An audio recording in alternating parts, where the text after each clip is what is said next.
Ya, jadi memang kalau saya lihat ini Pak, sebetulnya ya tadi ini harus ada terobosan supaya pada saat Indonesia emas nantinya rumah rakyat tuntas. Regulasi ini harus diatur. Pemerintah harus kuat menahan supaya mereka jangan masuk. Tetapi menganalisa itu.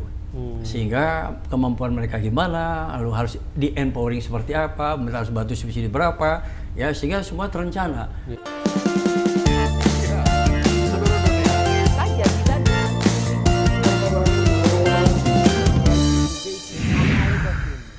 Luar biasa. Meja makan bersama saya Bayu, Grace Budiarjo. Rumah. Ya. Ono rumah keong, ono macam-macam, yang penting rumah.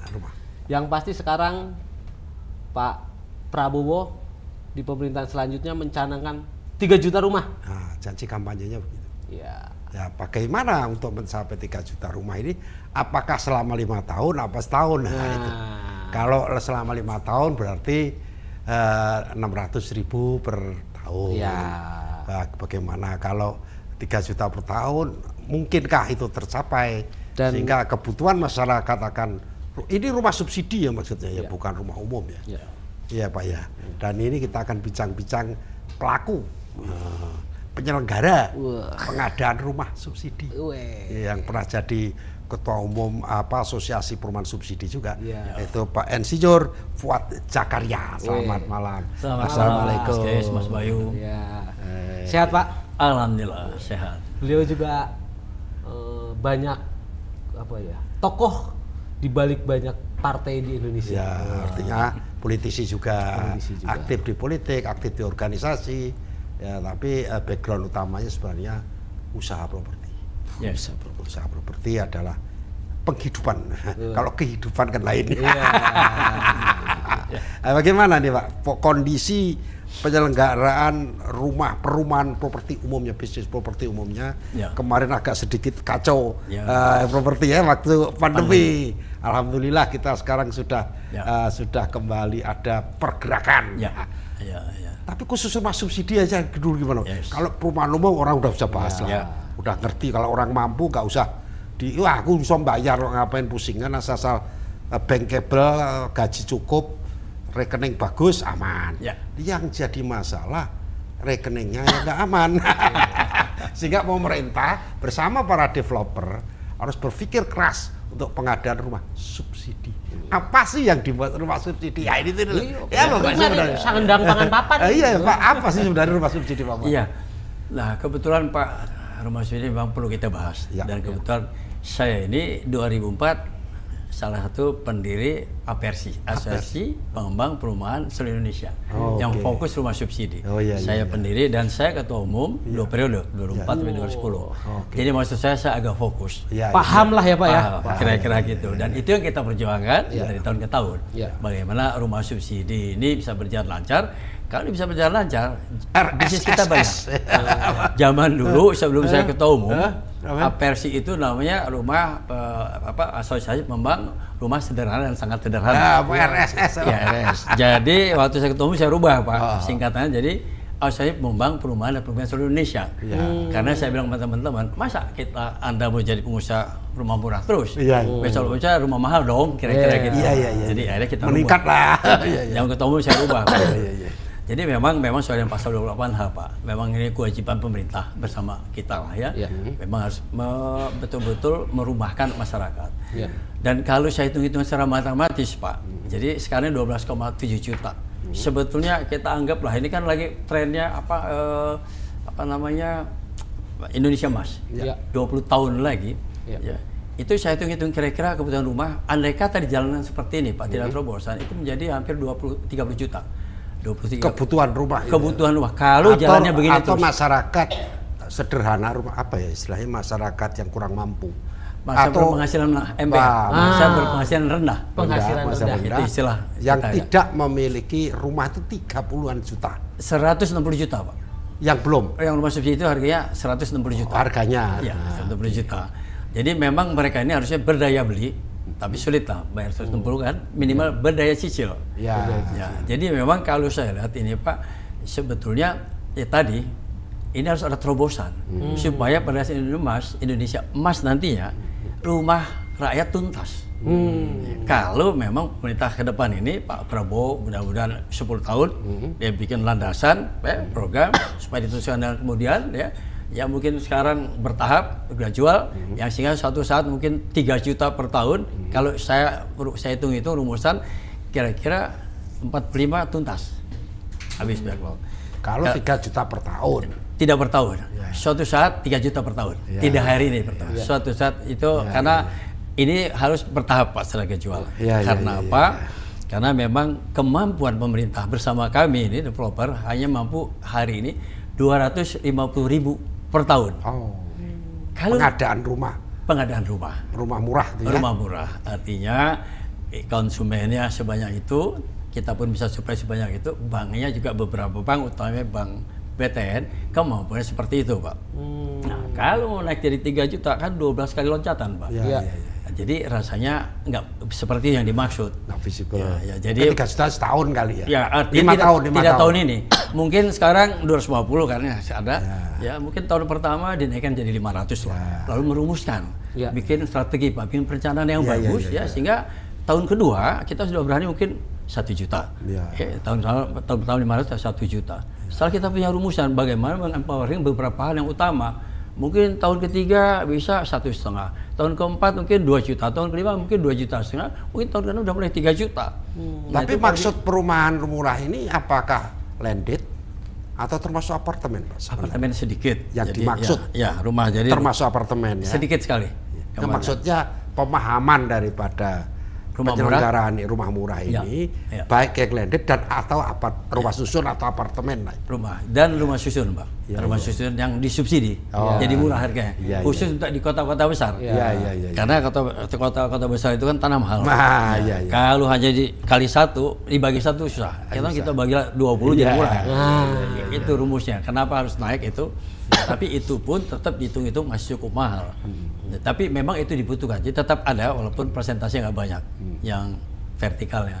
Lebih banyak landed kira-kira gitu. Yang pasti kalau di kota-kota besar ya harus mulai disesuaikan dengan transportasi umum. Karena tata kota. Ya kalau tidak kan nanti semua di luar kota kalau kita bicara landed kan.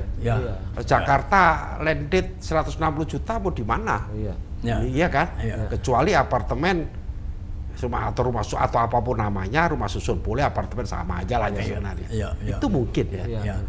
Jadi memang sekarang kan kita lihat sudah ada juga. Cuman saya agak sayangkan juga itu pemerintah nggak atur regulasi. Ini kan ada TOD Pak, Transit and Development. Itu bagus. Karena harusnya sepanjang kereta itu harus ada spot-spot pemukiman. Karena dekat sekitar stasiun ya. Iya, tanahnya kan masih murah Pak. Agak jauh lah, katakan kilometer 1 kilo 2 meter dari stasiun masih murah ya. Kalau Bapak jalan mulai dari mungkin sebelum Serpong lah ya, lewat Palmera lewat sedikit, pokoknya udah lewat ini sedikit, itu kan masih banyak tanah kosong Pak. Dan jauh-jauh dari stasiun pasti murah kira-kira gitu.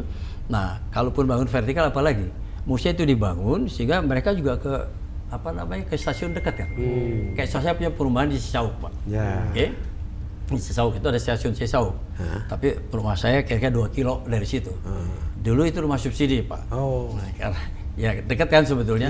Dan kita gampang jualnya Pak, karena orang ke Jakarta hanya 40 menit. Kalau naik mobil bisa 1 jam. Nah itu ya pemerintah harusnya ngeplot semua itu, tapi diutamakan rumah subsidi. Cuman belakangan saya lihat banyak apartemen, rumah komersil, ya ini yang saya kira regulasi ini harus diatur. Pemerintah harus kuat menahan supaya mereka jangan masuk. Tetapi secara konsep bahwa pemerintahan Pak Prabowo ke depan sudah memikirkan, ya kan?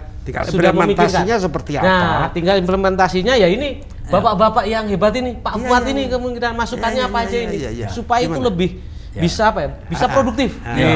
Gimana menurut Pak Fuad? Ya, memang kebetulan saya juga ada di dalam pakar juga. Jadi memang waktu awal kita rapat dan Pak Yusril PBB memang yang ngusulin perumahan ini lalu digarap. Kalau memang bisa Pak Prabowo ini bisa memproses dengan baik, jadi Bapak perumahan Pak 12,7 juta kalau ngomong suara ini kita ngomong waktu itu Februari Pak ya, untuk berkoalisi kali 2 sampai istri udah 24 juta Pak. Kalau kali 3 bisa 40 juta. Ini kan suara Pak, kira-kira gitu. Tapi ini memang itu keperluan masyarakat. Nah akhirnya muncullah program perumahan. Nah jadi memang yang dimaksud di sini ini menyangkut 3 hal sebetulnya Pak, yang utama sebetulnya di luar regulasi Pak. Bagaimana pemerintah berpikir tentang demand-nya Pak, konsumennya yang katanya 3 juta atau backlog 12,7 juta itu, bagaimana kita menganalisa itu. Sehingga kemampuan mereka gimana, lalu harus di empowering seperti apa, mereka harus bantu subsidi berapa, ya sehingga semua terencana. Nah itu yang saya tahu persis karena saya aktif lama dan hari pun saya masih bangun perumahan subsidi, itu tidak ada seperti itu. Sehingga membangun saja, nah sehingga akhirnya kita juga khawatir kalau membangun banyak-banyak, gimana kalau nggak laku kan? Yang kedua, andai kata pemerintah sudah memang punya rencana, udah meng-empowering dari si konsumen, udah jelas, provinsi dibutuh sekian, kemampuan sekian, pemerintah subsidi sekian, sehingga berdaya beli atau berdaya cicil, akhirnya kita kan menarik Pak. Ini kan ada konsumen yang nunggu kita, kita akan bangun itu, ya ini harus disinergikan sebetulnya. Nah, cuman kita pun punya kelemahan. Bang teman-teman saya ini mungkin punya 1 hektar, 5 hektar, ya beda dengan konglomerat Pak. Kalau mereka punya rencana, kan punya stok. Dia bisa mau loncat 30 kali lipat juga bisa aja gitu. Tapi kayak kita ini, jadi kalau memang tiba-tiba mendadak disuruh, ayo bangun 5 kali lipat, dari mana tanahnya? Dari mana duitnya? Apakah pemerintah siap ya dropping dana di bank-bank, ya berhasil kita untuk kita pinjam uang untuk beli tanah? Itu yang menjadi pertanyaan. Jadi kita harus di empowering juga, sehingga kita benar-benar mampu untuk membangun sesuai dengan kebutuhan. Nah ini harus kita sinergikan di program pemerintah perumahan. Yang ketiga, satu lagi penting Pak, supply oke, demand oke. Ini kan 95% lebih ya harus lewat bank. Bank yang bagus cuma bank BTN. Karena kemampuan cicil tadi ya. Bukan kemampuan beli, kemampuan daya cicil. Daya cicil. Hanya daya cicil beli. Pokoknya dalam survei pasar, bukan daya beli, daya cicil. Karena kecil banget. Ini menarik. Daya cicil. Bukan daya beli. Bukan daya beli. Daya cicil matanya. Karena daya cicil. Nah, yang ketiga bank. Bank yang beri KPR kan Pak. Bank hanya BTN. BTN hanya mampu sekarang ini mungkin 200.000 unit. Bank-bank lain sehingga total 250.000. Nah ini kan harus dipanggil Pak. Tapera kan ada Pak di samping. Bedanya Tapera sama BTN itu apa Pak? Tapera tabung perumahan. Ini sebetulnya bagus. Enggak pembiayaannya maksudnya? Jadi begini Pak, ini sebetulnya bagus. Jadi sekarang ini ada beberapa keluhan ya dari bank waktu itu. Ya jadi konsumen yang tidak punya penghasilan tetap, ya itu nggak dikasih KPR Pak. Karena khawatir kan? Tapi waktu saya ketua umum, saya bicara sama Pak Dirut BTN, Pak Kodradi, Pak, kenapa Bapak khawatir? Kalau Bapak khawatir ngasih mereka karena nggak penghasilan tetap, saya developer juga penghasilannya tidak tetap Pak, tergantung penjualan. Saya bilang, tolong dipikirin. Saya bilang, waktu itu udah ada solusi. Pak Kodradi bilang, begini aja Pak, akhirnya timbul solusi, kita rapat, mereka harus nabung di kita 2 tahun. Ya, saya bilang kenyataan, tukang bubur, Pak, saya bilang, dia dagang, dia beli perumahan saya di Parung, ya. Dia beli 2 unit, Pak. Satu tunai, satu mau KPR. Tukang bubur, Pak. Tapi dia dagang buburnya di Senayan. Jadi dia hebat daripada ASN. Jadi nggak kalah dengan yang penghasilan tetap. Jadi pengusaha-pengusaha informal UKM itu kan tidak punya struk gaji. Gimana pelayanannya ya? Dan itu banyak. Tukang ojek. Jadi akhirnya dirumuskan seperti itu. Nah, yang ke depan sebetulnya lebih bagus lagi. Dulu kita canangkan tapi belum bisa ya. Mereka disuruh menabung dengan dasar tadi, mereka menabung Pak. Nah, dia kan menabung, namanya juga tapera, tabung perumahan. Dia menabung kan akan kelihatan Pak. Kalau yang 1 tahun lancar, 2 tahun lancar, udah berhak KPR. Bank menganggap kalau udah lancar itu strategi aman. Tapera itu untuk memahami, mengetahui daya cicil. Ya. Sekaligus tabungan uang Pak. Kan bisa di untuk uang mukanya nanti. Uang muka atau uang apa. Ini kan tabungan TPR bisa kerja sama bank, dia taruh di bank dapat juga profit kan. Jadi bisa timbal baliknya lah. Jadi ini bagus, cuman ya karena suasana kali Pak ya. Jadi rakyat menurut saya itu benar Pak. Cuman memang dulu ada penyalahgunaan Pak. Kalau Bapak dulu pernah dengar Pertarum, Badan Uang Muka Perumahannya ASN, uangnya nggak jelas Pak, uangnya kemana-mana. Ini yang dikhawatirin pengamat-pengamat kritikus itu. Kalau bisa dijelasin dengan baik, ini penting Pak. Saya sebagai developer, tapi kan kita nggak sanggup. Kalau ada 10 orang mau nabung di saya lihat 2 tahun beres, saya berani kasih kredit. Kira-kira gitu logikanya. Mengakali sistem perbankan. Yes. Dengan cara menabung selama 2 tahun. Ya. Sehingga yang tadinya tidak bankable untuk mendapatkan rumah jadi bankable. Jadi bankable mendapatkan. Masuk akal. Tetapi bagaimanapun juga perumahan adalah tanggung jawab pemerintah juga. Iya. Untuk menyediakan perumahan. Ya. Semoga di pemerintahannya Pak Prabowo ini ada terobosan gitu. Ya. Ya kan? Ya. Kalau dulu ada kredit usaha rakyat tanpa agunan. Ya kan? Itu kan kalau zaman-zaman dulu nggak mungkin. Iya. Akhirnya menjadi mungkin. Iya. Apakah Ya. besok ada produk-produk dari pemerintahan ini? Produk perbankan atau apapun namanya, untuk memberikan penjaminan pembiayaan kemampuan daya cicil tadi. Nah, iya tak? Iya, pasti. Jadi bagaimana agar masyarakat yang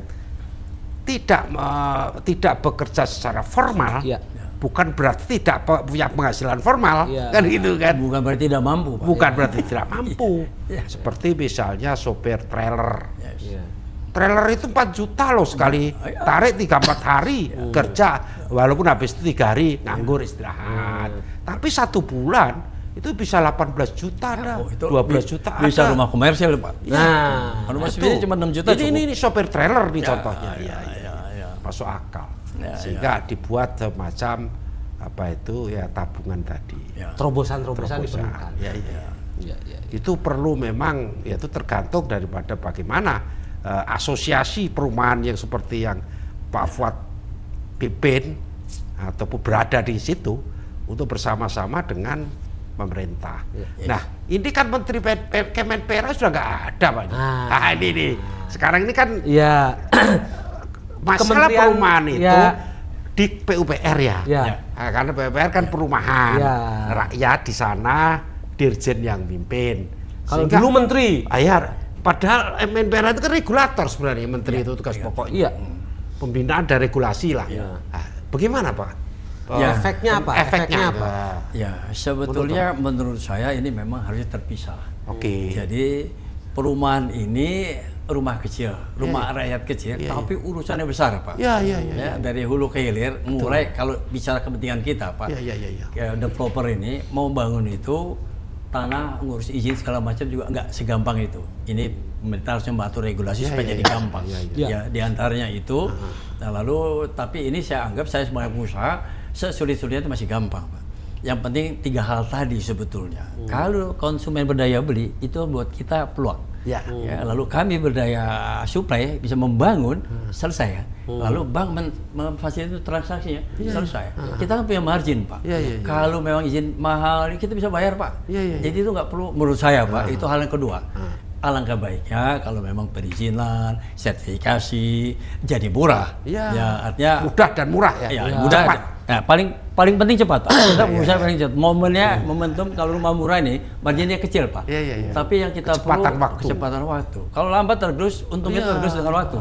Kita bayar Kebutuhan kita kira-kira berapa sih, Pak, untuk perumahan, Pak? hari ini kita punya utang backlog. Jadi backlog itu kesenjangan antara kebutuhan dan kesanggupan pemerintah bersama kami 12,7 juta.